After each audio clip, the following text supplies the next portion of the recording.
مشہور ہو گئے. آپ میں سے کون ہے جو اے پی جے عبد الکلام کو اس سے پہلے جانتا تھا؟ اس علم اور اس ہنر نے اس کو اس سٹیج پر کھڑا کیا کہ پوری دنیا جو ہے اس کو جانے. آپ میں سے کون ہے جو مولانا ابوالکلام آزاد رحمہ اللہ کو جانتا ہے؟ لیکن علم اور اس کے فضل و کمال کی وجہ سے، قوم و ملت کی خدمت کی وجہ سے آپ جو ہے آج اس کی تاریخ کو پڑھتے ہیں اور اس کی لائف ہسٹری کو پڑھتے ہیں. کون ہے جو دنیا کے اندر یہ بڑے بڑے جو سکالر یا بڑے بڑے جو اس ملک اور اس قوم کی خدمت کیے ہیں، پہلے ان کو کون جانتا؟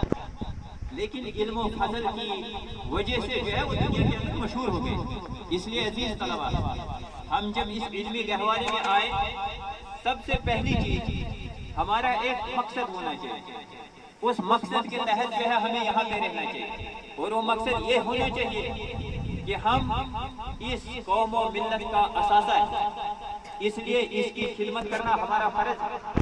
لیکن وہ خدمت کارگر تب جا کر ثابت ہوگی جب آپ علم کے زیور سے مزین ہیں، جب آپ کے پاس تعلیم ہوگی.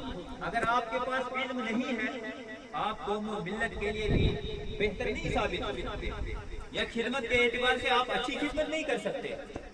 اس لیے اللہ تعالیٰ نے جب لفظ اقرا سے اس اللہ تعالیٰ کے اس کلام کا جب آغاز کیا، اس وحی الہی کا آغاز کیا، تو ہمیں یہ سمجھنا چاہیے بحیثیت مسلمان کہ ہمیں تعلیم کو سیکھنا ہے، ہمیں علم سیکھنا ہے. اور یہ علم سیکھنے کے اصول جو ہے یہ رب ذوالجلال نے بھی بتلائے اور محمد رسول اللہ صلی اللہ علیہ وسلم نے بھی بتلائے. اگر آپ دیکھیں گے کائنات کے عظیم پیغمبر محمد رسول نے صحابہ کرام رضوان اللہ علیہم اجمعین کو سکھایا.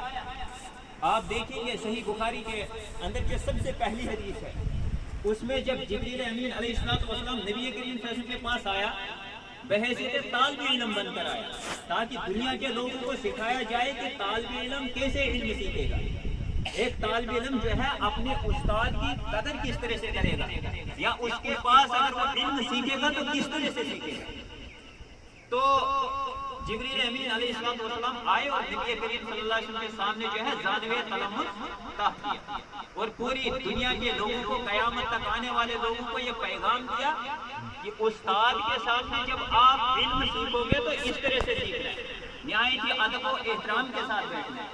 میں چند اصول کی طرف آپ لوگوں کی توجہ جو ہے مبذول کروں گا، جو آپ کے مستقبل کے تعلق سے نہایت بہترین. سب سے پہلی چیز، جب آپ اس علمی گہوارے کے اندر آتے ہیں تو سب سے پہلی چیز یہ ہے کہ آپ استاد کی بات کو سنیں، استاد کی بات کو سنیں. یہ قرآن کریم کے اندر بھی اللہ رب الجلال نے انسان کو تربیت کی ہے، محمد رسول نے بھی تربیت کی ہے. اور علم سیکھنے کے اصولوں میں سے ہمارے اسلاف نے کہا کہ اول العلم النیہ، کہ علم کی پہلی منزل جو ہے وہ نیت کو خالص کرنا ہے. نیت کو خالص کرنا ہے کہ میں علم سیکھوں گا. اور اس کے بعد جو ہے الاستماع، یعنی استاد کا سننا. اگر آپ استاد کا نہیں سنیں گے، آپ یہ یقین جانیے کہ علم کا جو حق ہے یا جس طرح سے آپ کو سمجھنا چاہیے تھا، یہ تمام چیزیں آپ نہیں کر سکتے ہیں. اس لیے استاد کی بہت زیادہ اہمیت، استاد کی بہت قدر و منزلت ہے. اس قدر و منزلت کو سمجھتے ہوئے ہمیں استاد کا سننا ہے، درس سننا ہے. اس کے بعد جو دوسری چیز ہے، آپ ایک ہدف کو مقرر کریں.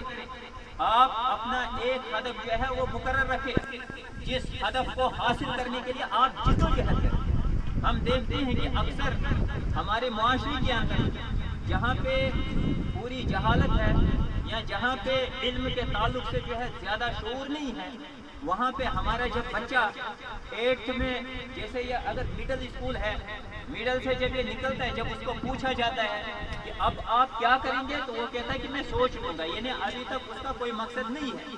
8 سال لگا کر، 8 سال جد و جہد کر کے وہ یہاں تک پہنچ گیا ہوتا ہے، لیکن اس وقت بھی اس کا گول یا اس کی زندگی کا کوئی جو مقصد ہے نا، وہ مقصد نہیں ہوتا ہے. وہ سوچتا ہے کہ ابھی میں سوچوں گا مجھے کیا کرنا ہے. اس لیے سب سے پہلے جو ہے اپنا ایک ہدف مقرر کیجئے کہ مجھے یہ کرنا ہے، مجھے ڈاکٹر بننا ہے، مجھے انجینئر بننا ہے، مجھے اس سے اوپر جو ہے مثلا جانا ہے، قوم کا خادم بننا ہے، یا جس طرح سے جو کچھ بھی بننا ہے